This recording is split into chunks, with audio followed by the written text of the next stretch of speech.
Everything changed behind one door, but no one in my family ever realized it. To everyone else, it was just the spare room at the end of the hallway, a place where old boxes collected dust and forgotten memories. They saw an ordinary white door. Every time I walked past it, I felt my heartbeat speed up.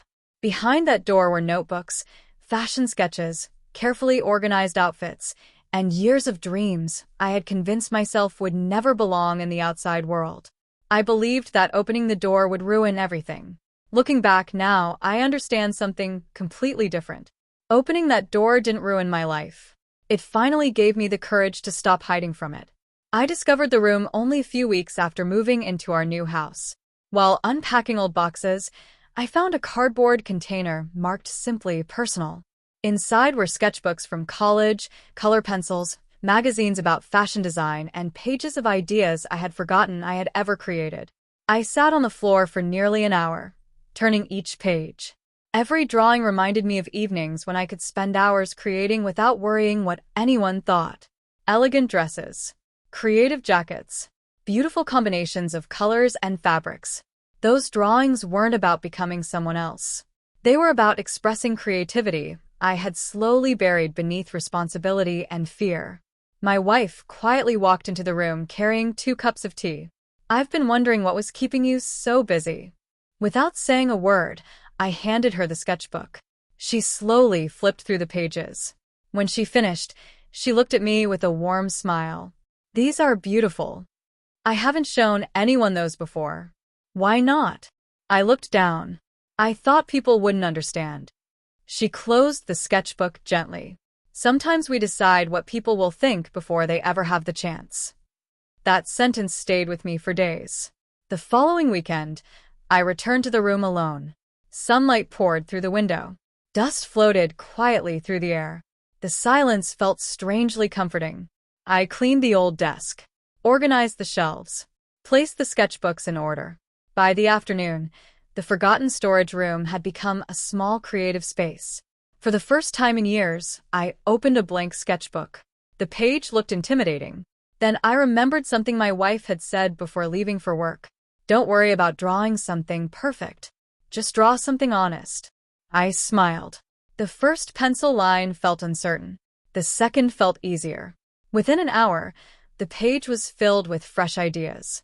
As I leaned back in the chair, I caught my reflection in the old mirror standing beside the wardrobe. For years, I had looked in mirrors searching for flaws. This time I noticed something else. I looked peaceful, not because my appearance had changed, because I had finally allowed myself to enjoy something I truly loved without apologizing for it. That evening, while making dinner together, my wife smiled. "You've been happier lately." "I think I have." "Any idea why?" I laughed. "I finally opened one door." She looked confused. "The room?" I nodded. "No." Myself. She reached across the table and squeezed my hand. "I was hoping you'd say that." That night, as I turned off the light in the little room, I looked back one last time. It no longer felt like a place where secrets were hidden. It felt like a place where honesty had quietly begun. And I realized that everything truly had changed behind one door. Not because the room was special, but because it became the first place where I finally gave myself permission to stop pretending that I returned to the room before sunrise the next morning. The rest of the house was still quiet, and for the first time in years, I wasn't rushing to check my phone or think about work. I simply unlocked the door, stepped inside, and took a deep breath. The room already felt different. It no longer reminded me of everything I had hidden. It reminded me of everything I was finally allowing myself to explore. On the desk sat the sketchbook from the night before. I opened it again. Instead of criticizing every line like I used to, I noticed something much more important. I had actually finished a page. Years ago, I would have stopped halfway, convinced it wasn't good enough. Now, I wanted to keep learning. That small change meant more than I could explain. Later that afternoon, my wife came home carrying another small package.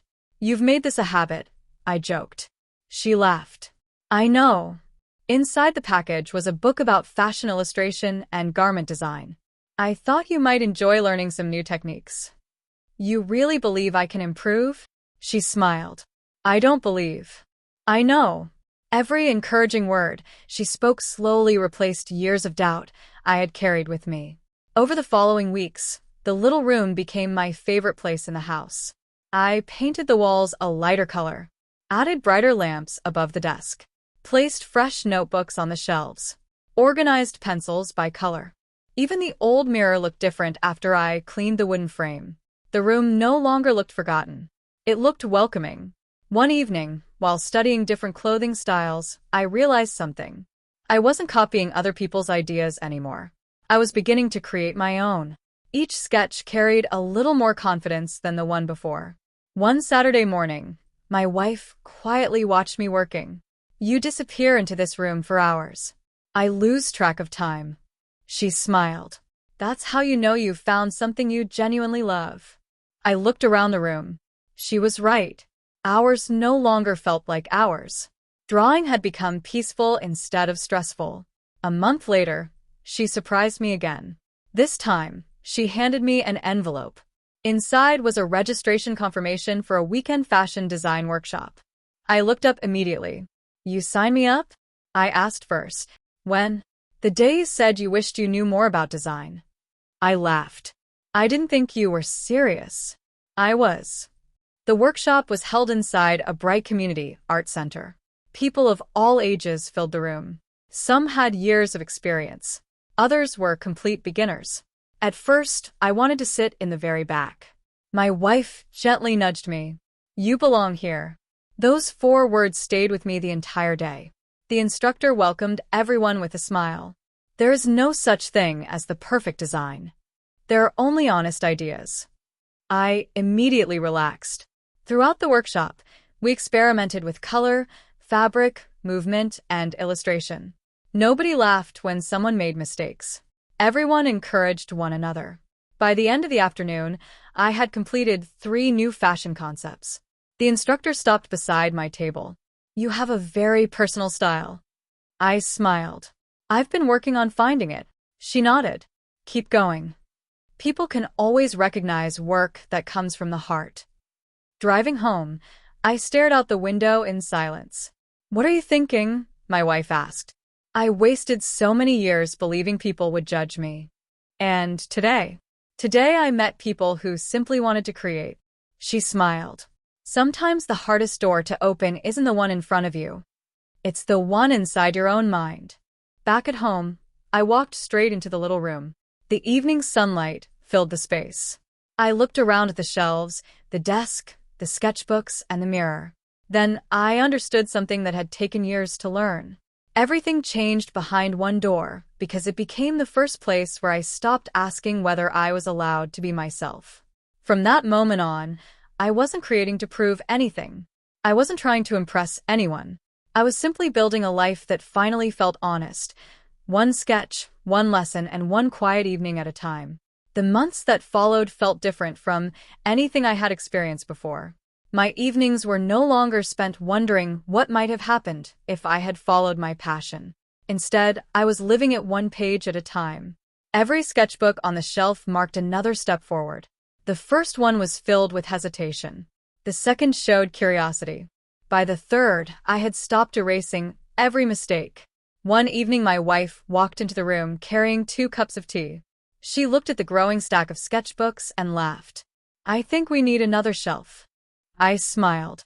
"I never thought I'd have this many." "You never thought you'd let yourself." She was right. The biggest change wasn't the number of drawings. It was the way I spoke about them. Months earlier, I would have hidden every page before anyone entered the room. Now I left them open on the desk. Not because I wanted attention, because I had stopped feeling ashamed of the things that inspired me. One Saturday afternoon, while organizing the studio, I found one of my oldest sketches tucked inside a folder. The paper had yellowed with age.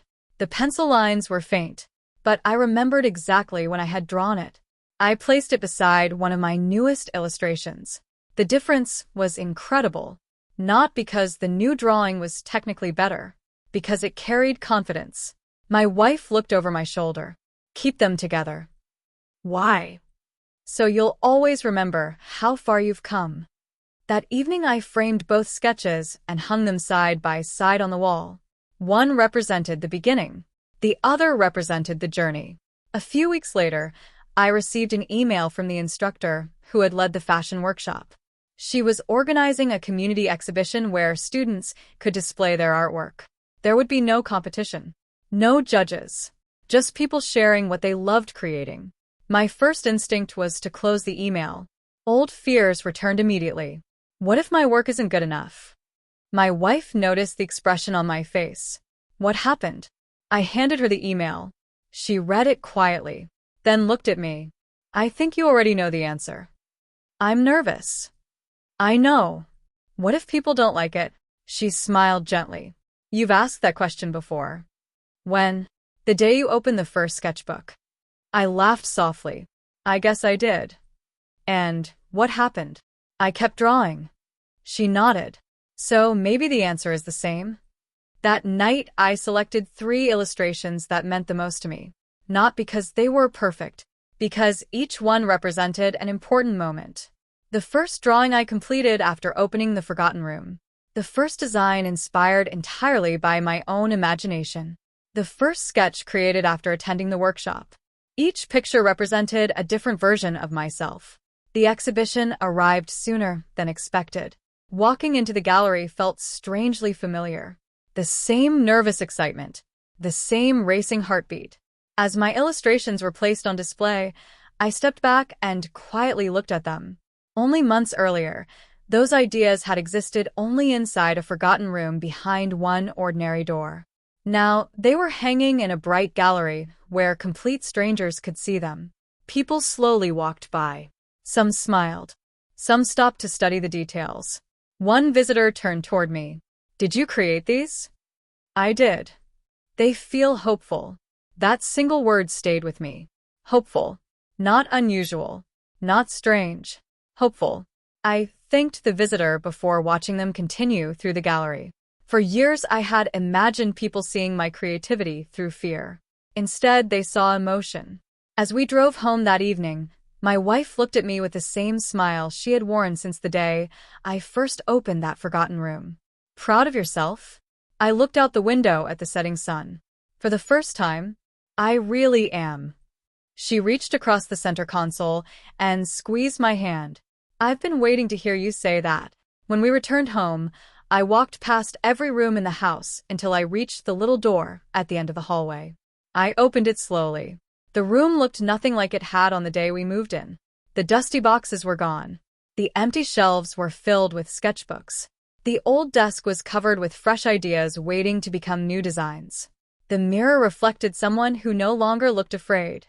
Standing quietly in the doorway, I finally understood why everything had changed behind one door. It wasn't because the room itself was special. It was because it became the first place where I chose honesty over fear, curiosity over doubt, and growth over hiding. Sometimes the biggest transformations don't begin with a dramatic moment. Sometimes they begin with something as simple as opening one forgotten door and having the courage to keep walking through it every single day.